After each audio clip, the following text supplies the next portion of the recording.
In a recent episode of In Godfrey We Trust, comedian Godfrey and his co-host Dante Nero spent part of the show talking about two comedians who have been getting attention lately for reasons that go beyond their jokes, Jeff Dye and Rob Schneider. The conversation started fairly calm when actor and producer Perry Strong mentioned that he had recently worked with Jeff Dye in Los Angeles. I shot with Felipe Esparza. Oh, that's my boy.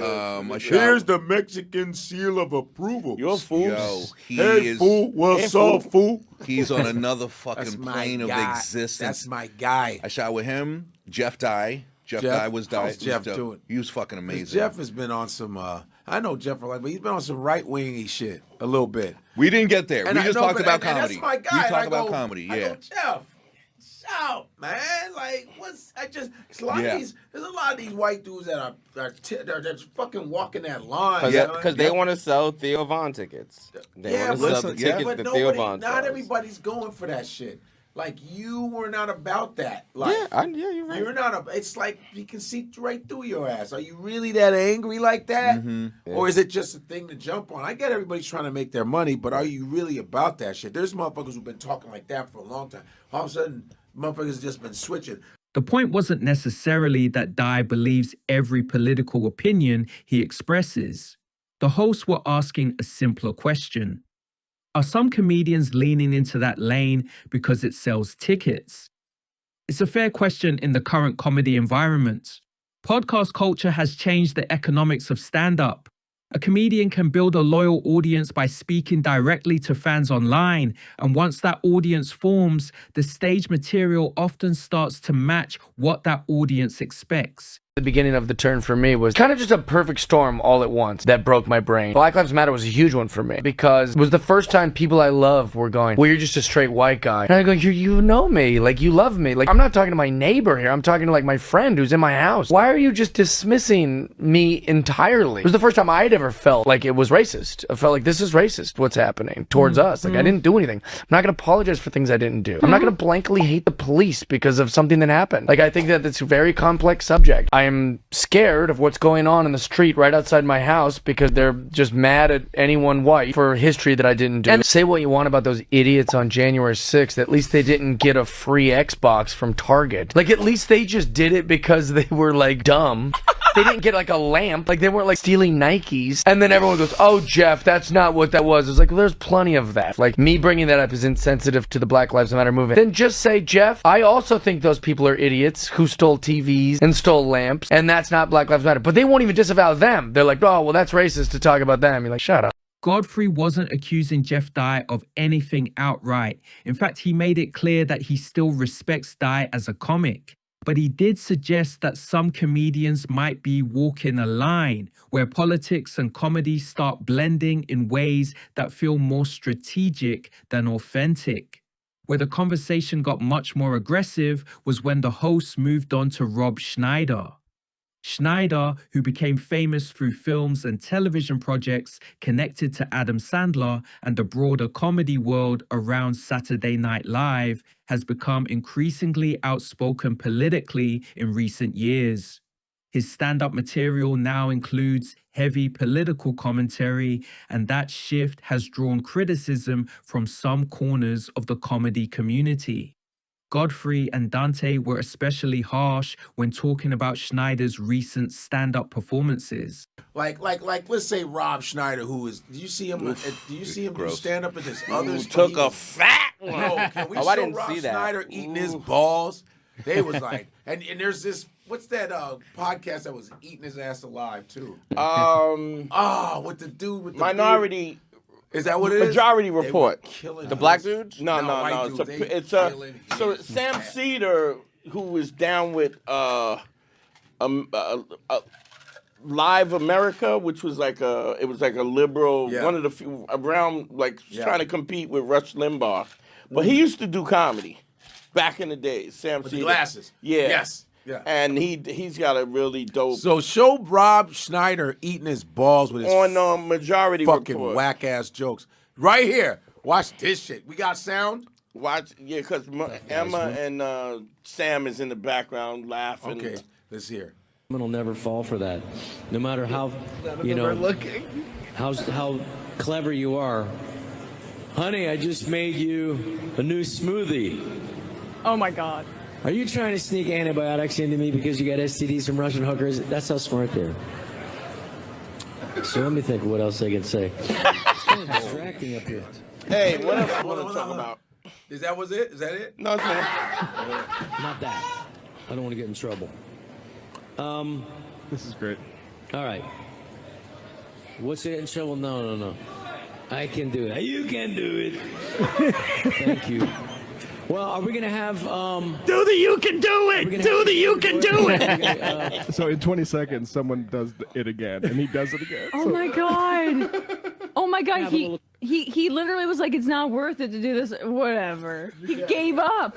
You can do it. He's a fucking loser. Dude. But the critique didn't stop with Schneider's comedy. It moved into his political persona and the contradictions the hosts see there. One part of the discussion focused on Schneider's background. Rob Schneider, who's part Filipino, all of a sudden he's this fucking super fucking MAGA motherfucker. Fuck you. Your Mexican wife divorced you. She bad, motherfucker. She took off. Because he's probably going, fuck these Mexicans, and your wife is Mexican. That's crazy. Like, you fuck you. And you Filipino. You Filipino and I think Filipino Jewish, I think. But I saw a documentary on Rob Schneider. It was some random, how you catch a random, you're like, what is this? It's Rob Schneider. He's like 12 years old in the Philippines with his grandmother. Right. And he goes, oh yeah, Rob comes to Manila all the time, but it's just Filipino shit. I was like, oh, he Filipino? Oh, shit. And then it's something about them half Asians. You gotta be careful with them motherfuckers. I'm serious. Half Asian, because they go, well, I'm kind of white. I'm white adjacent. They I got this. I sent a lot of Asians want to be white adjacent. Yes. Just keep Amen. it 100. Amen. And Yeah. when they're half, they think they're in. A lot of times. Seeing that side of Schneider's identity made his current political alignment confusing to Godfrey. Schneider has become strongly associated with MAGA politics and conservative activism, which led Godfrey to question why someone with that background would lean so heavily into that political identity. They started talking about what they described as white adjacency, the idea that some people with mixed ethnic backgrounds may align themselves culturally with whiteness or conservative politics in ways that seem contradictory to observers. Because he's on stage, he's always talking about this right-wing ass, and I'm surprised at him. You forget about your heritage. There's always those passing people, whether biracial or whether they never tell you about their backgrounds.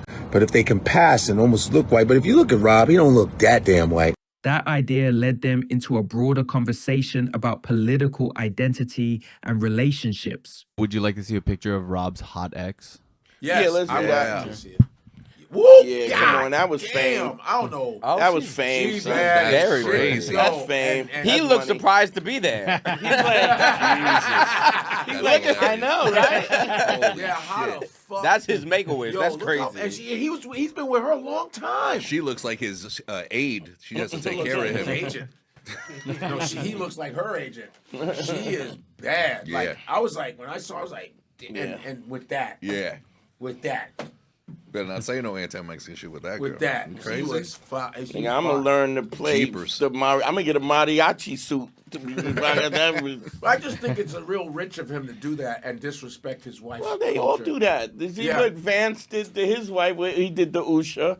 Oh, JD? yeah. And they always do this. From there, the conversation widened into politics more generally.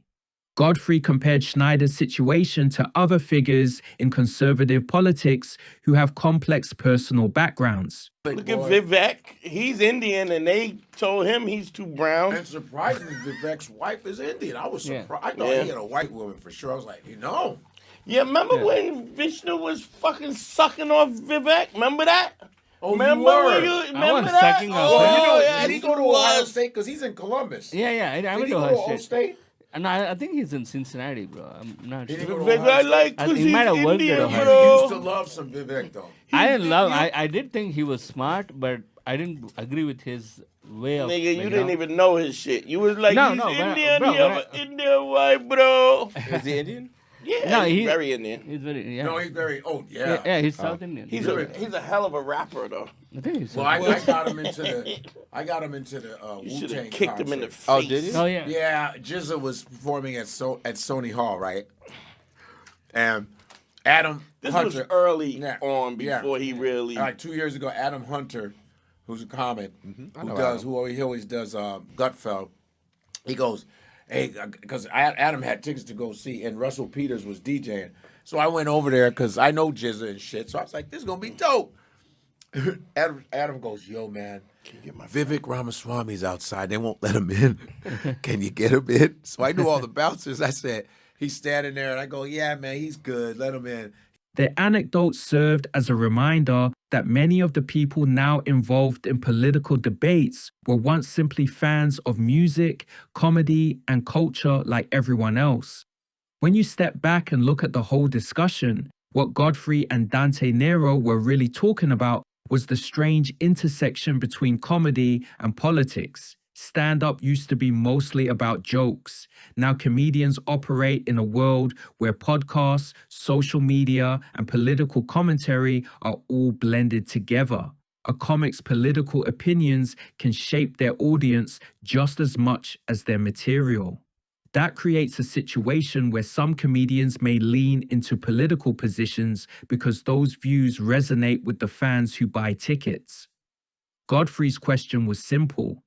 Are these comics expressing genuine anger, or are they tapping into a trend because it works commercially?